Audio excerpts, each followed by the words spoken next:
From this point forward, I want you to think of every single piece of interface as a box with a left edge, a right edge, top edge, and a bottom edge.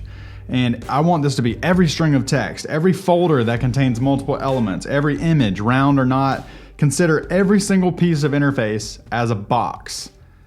Why do I want you to do this? Because it's going to make your life a million times easier as an interface designer. And this is really non-negotiable. From now on, everything, and I mean everything that you design is a box. Now, if you're familiar with the CSS box model, then this is not going to be news to you. But even if you are, stick with me here because it's going to kind of carry over into just about everything and maybe in ways that you haven't seen before. So what is the box model? Well, it's really made of multiple parts. You have the content, you have padding, you also have a border, which I'm not showing here, and then you have margin.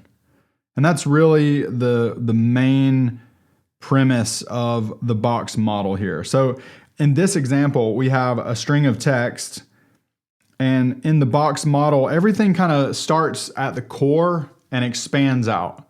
And this is going to help with different screen size design, responsive web design, mobile design, things that are stretchy. Think of it as every piece of content is kind of the source of truth, and then it expands out from there. So padding would be, if I was wearing a big puffy jacket, that would be padding, but the margin would be between the padding and the wall. That's like the margin of space. So like nothing really goes into the margin, but things can be inside of the padding. The padding can have different colors, the same way a jacket would have different colors.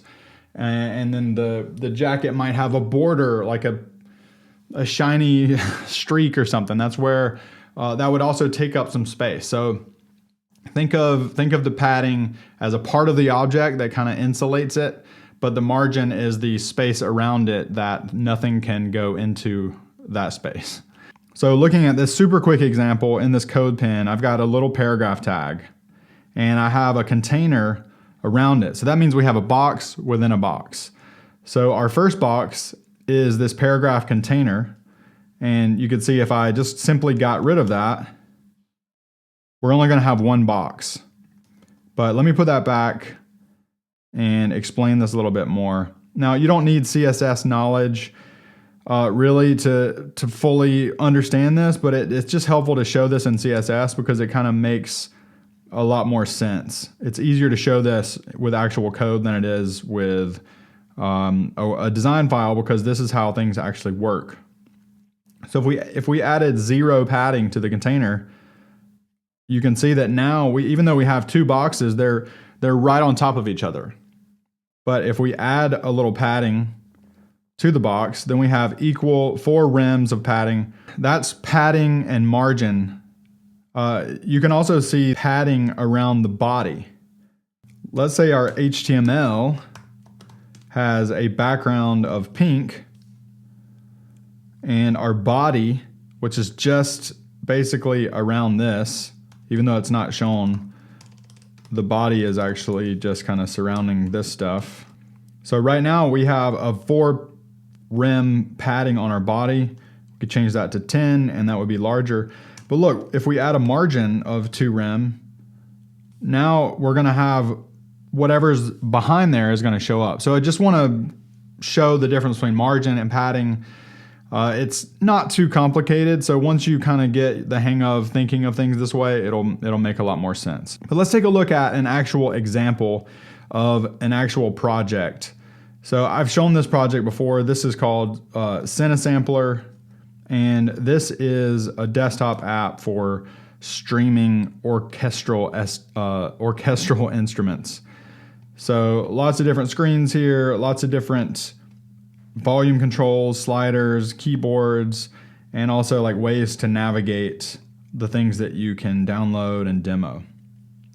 But every one of these objects right here is a box. So if I click into that box, you can see the actual box.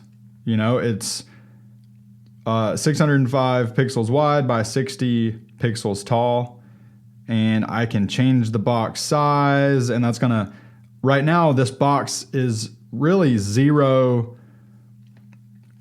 zero margin except when I have this particular style. So in this style, there's really like no left and right margin, whereas this particular one would have 4 pixels of margin. And each one of these would have really 4 pixels of margin from each other, but that's more about to actually bake that into the component, you would do 2 pixels on top and 2 pixels on the bottom. That way when they sandwich together, you would have 4 pixels in between. Or you could say 0 pixels on top and 4 pixels of margin on the bottom. That way the top would line up to the 4 pixels of margin and it would kind of create the same thing. So there's different ways to either bake in the margin or the padding to the component, or you can, adjust it differently depending on, how it needs to be set up. But this is more from like a coding perspective, but it's helpful to think about these things when you're designing it, because especially with design systems, it'll help you understand how everything fits together. So if we look at more of these examples, you can see that this particular component here, it has its title and the number, but then it also has this thing here, which is the solo and the mute button. We've got another block here that is for, I forget what that is. I don't even know what CC1 is. Maybe the channel? I can't remember. Oh, that's the left and right channel. So we have like channel 1, channel 2. So like if you wanted this music to come through the left speaker a little bit louder than the right, you would adjust these. And then this would be a visual representation of how that channel is a little bit different. You can see that all of these are exactly the same size. These are all 126 by 60. And I didn't start off designing all of these at that size. It just, once I landed on the idea of this particular design for the title, then I went back and started backtracking and said, okay, every one of these is going to be exactly that much space. And the main reason for that is because when you get into here, you're going to adjust these to be slightly different. So in this case, the volume's all the way down and it's muted. In this case, the volume is up to here. Some of these have the solo channel selected. Some of them are fully muted. So it's different for each one, but it all needs to kind of fit within that same box that exists for it. So if I go into this, even beyond this particular symbol, if I click into that, you can see now I have another box, which is the speaker icon. So if I click into that, you can see, okay, this is icon sound gray, this is icon sound mute, and these are all exactly 16 by 16 pixels, same as this X. And then if you look right here, we have these circles as well. These are also 16 by 16 because I kind of am using this pattern for the icon size. So everything is a box within a box within a box. And that just makes it where these symbols can be changed out rapidly. All of the sizing is consistent. It makes sizing icons with titles a lot more easy. So you could imagine if you have, 2 different blocks together, it's a lot easier to align these 2 blocks than it would be to grab just one piece of text and then you're trying to align that and it's not quite.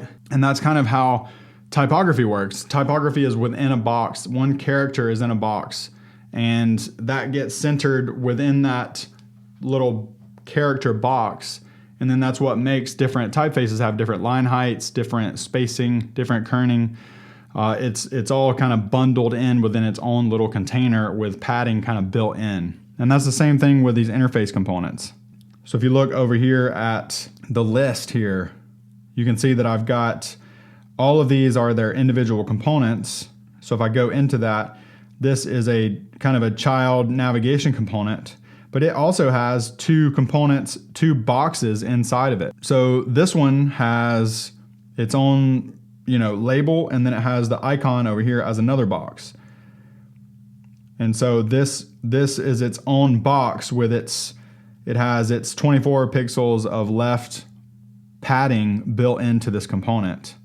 And then it stops a little bit short so I can fit in this 16 by 16 icon here that lets me know if this is a drill down kind of top level or if I go back to this, go back to the navigation.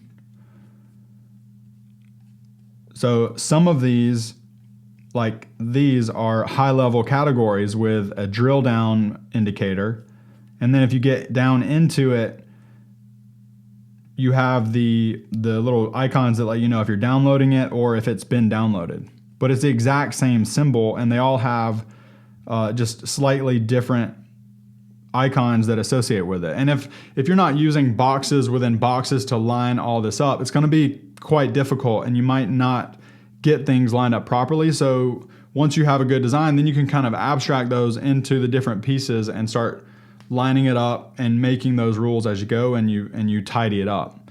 Now, I want to stress that I don't design this way from the very beginning. It's not something that I just get super organized from the very beginning. There's a lot of exploration, a lot of pixels, a lot of mess, a lot of unnamed layers, and I go through and explore. And once I land on something that seems like it might work, then I will make a component and then duplicate that and then go back in and maybe tidy it up, rename it, think through the organization like as I'm going. So I'm cleaning and organizing as I'm going. After a good solid 30 minutes of an hour, 30 minutes to an hour or longer, sometimes days of just kind of mess and throwing things around, only then will I come back and systematize it and turn it into a component and get really organized with it. All right, so for homework, we're gonna put this box model to the test, put it into practice. So I'm gonna pull up this Figma file here, and we are going to take this. This is the table of contents from the book Elements of Typographic Style,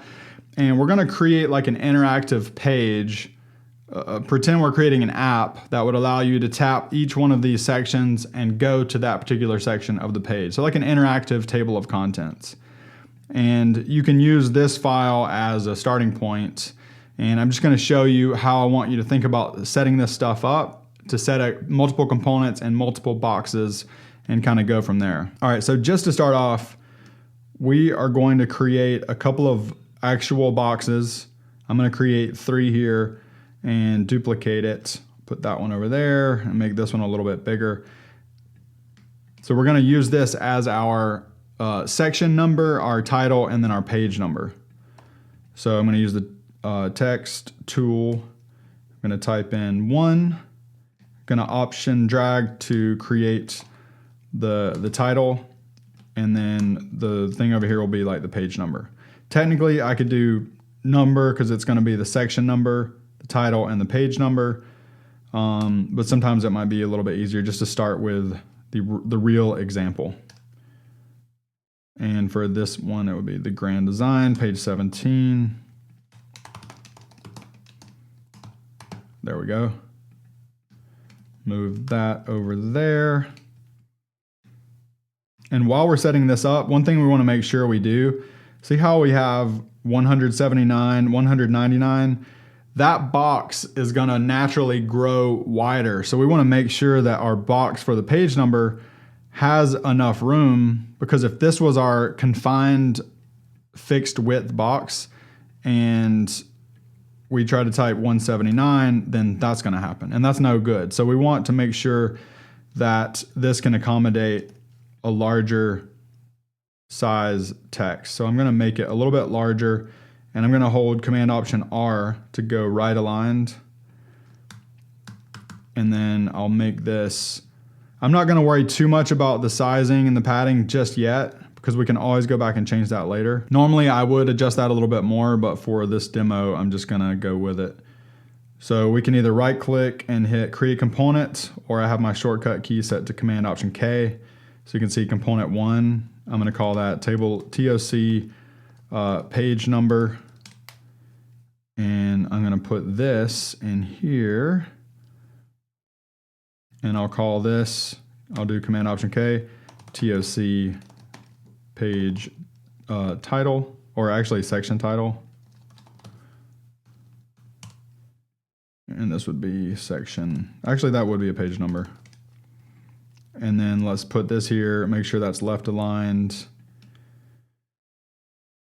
Make sure that 2 characters can fit. Maybe make this a little wider for now. And again, I don't care about the spacing just yet because we can always change that. Command Option K, and this is gonna be section 1. All right, the cool thing about this now is we can actually, if we wanted to, go ahead and butt these all up against each other and scale them so they all fit nicely. We could even do this, which is, the resizing rules aren't set up within that component, but that's okay because these are our master components right now, and we can change this. And if we option and drag these to copy it, and we just change it with the next one, let's go back in and do 17, and then we'll put that one at 25, rhythm and proportion.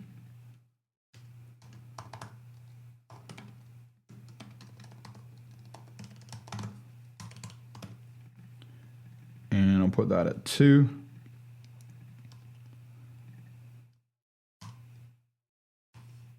All right, so you can see this became a fixed width piece of text when I stretched the component. So all I want to do to fix that is go back in and just make it a non-fixed width component. And I think those are good. So now any change that I make to these is going to affect the one below because it's a copy of that component. So now if I wanted to, I could get in here and say, okay, you know what? I want to make this number, maybe it's 12 pixels from the left, 12 pixels from the right, and I want this thing background to be 12 from the bottom as well. And let's just do 12 on that side. We can't forget that we have to fit a 10 in here. So we may want to just go ahead and do 10 and turn that into a fixed width and then pull that over. 1, 2, 3. So we have 12 on top, 12 on the bottom, and then 12 on the side. And then make sure our component is resized to fit all of that stuff. And so now we can add some resizing rules. I want that to stay to the left, to the top, and let's go ahead and make that less offensive of a gray. And so now we can just say, okay, all this is going to be 48 tall. Let's make that 48 tall and 100% line height, and let's go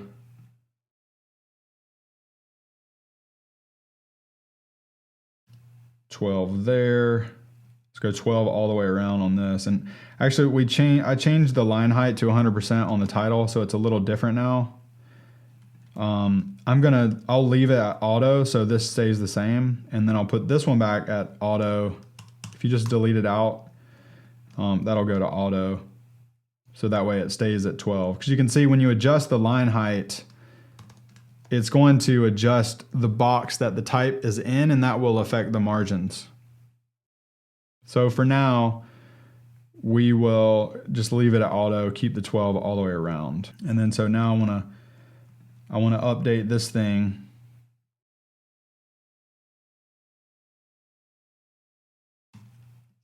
Remember, anytime you resize that, it's going to change. So technically I could go ahead and I'll make this a fixed width as well. That way, when it does change, it's going to change how we want it to. So if we add a fixed width, we want to make sure that we pin it to the left and the right. And that way, if we resize it, it will just, it'll work scaling down and up. Okay, so let's make sure that this is not scaling yet, because we want to set our 12 pixels of margin all the way around. And remember, this one's going to have a longer number here. So now we have 12 pixels all the way around. Now I'm going to make this a fixed width object.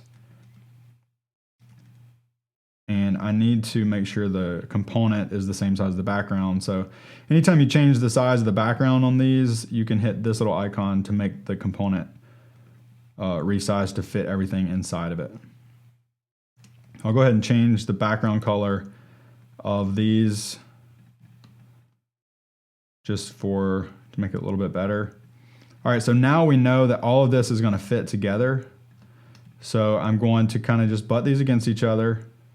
You wouldn't have to necessarily create 3 different symbols. You could put one symbol with 3 different lines of text all inside of it. There's different ways to do it, but for this particular example, I just wanted to show the difference between, you know, to have the flexibility to design all of these in different ways. All right, so, and let's change these back to their actual. Okay, now that I have that, we can, if you want to, you can kind of delete the copy and just bring that in to, with the dot, rhythm and proportion.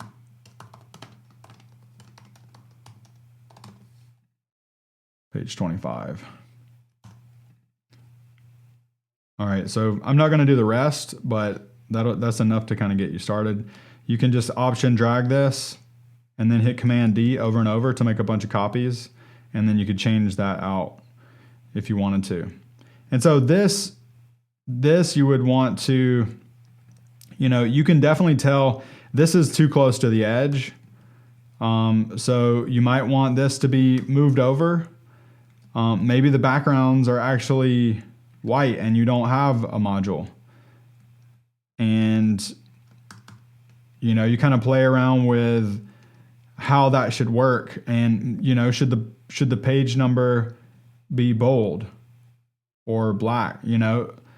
And then also for the historical synopsis and the forward, maybe you are using these exact same symbols here and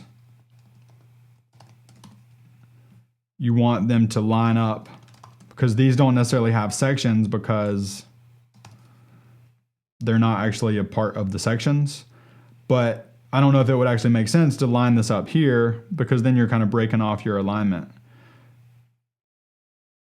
So you can definitely, you know, if you want to put all of this into one symbol instead of having multiple, then that's totally fine.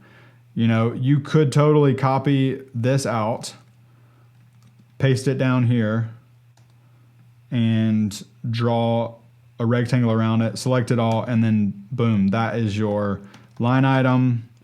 And then within that, you can adjust things as you want it to and start copying that to redo it. And then anything you change inside of this one is going to affect all of them. But the reason I started setting it up as 3 different objects, just because I want you to have the control and to know that each one of those individual elements is going to have its own box properties. So go through the rest of the instructions. You might even get in there and start adding the arrows, you know, use different typefaces, but try to explore different variations. Try to explore like a lot of padding.